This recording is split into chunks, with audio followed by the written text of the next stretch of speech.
Hello বন্ধুরা, আমি মৌসুমি। আমার হোম কুক মৌসুমি চ্যানেলে আপনাদেরকে স্বাগত।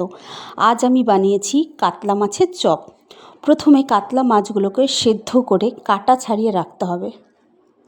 তারপর আলু সেদ্ধ করে ম্যাশ করে নিতে হবে। ওটা দেখানোর কিছু নেই, তাই দেখালাম না। কড়াইতে তেল দিয়ে জিরে ফোড়ন দিয়ে কুচনো পেঁয়াজ, আন্দাজ মতো নুন, থেতো করে রাখা আদা রসুন, কুচনো কাঁচা লঙ্কা দিয়ে ভালো করে নেড়ে নিতে হবে। তারপর একে একে হলুদ গুঁড়ো, জিরে গুঁড়ো, ধনে গুঁড়ো, লঙ্কা গুঁড়ো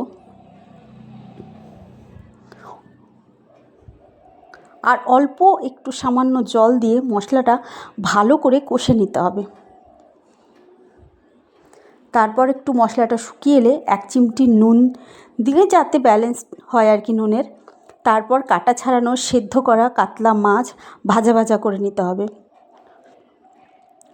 তার ম্যাশ করা আলু দিয়ে আরও ভালো করে ভাজতে হবে।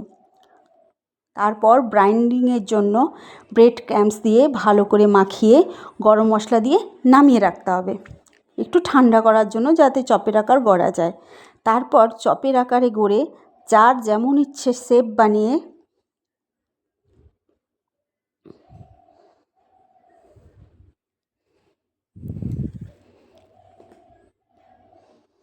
আমি এরকম করেছি। আপনাদের অন্য কোনো শেপ ইচ্ছে হলে আপনারা দিতে পারেন। ওই চপগুলো ডিমের গোলায় চুবিয়ে ব্রেড ক্রাম্বসে ভালো করে কোট করে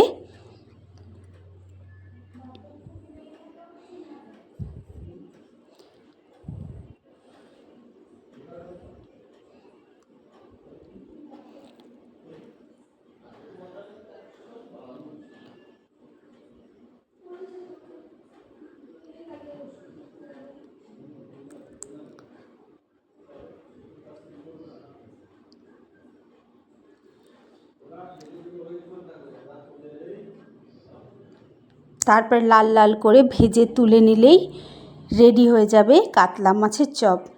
ভাজার সময় একটু হালকা আঁচে ভাজতে হবে, কিন্তু লাল লাল করে, যাতে একদম ক্রিস্পি হয়ে যায়। একবার এইভাবে কাতলা মাছের চপ বানিয়ে খেয়ে দেখুন, কোনো গন্ধও লাগবে না, খুব ভালো লাগবে।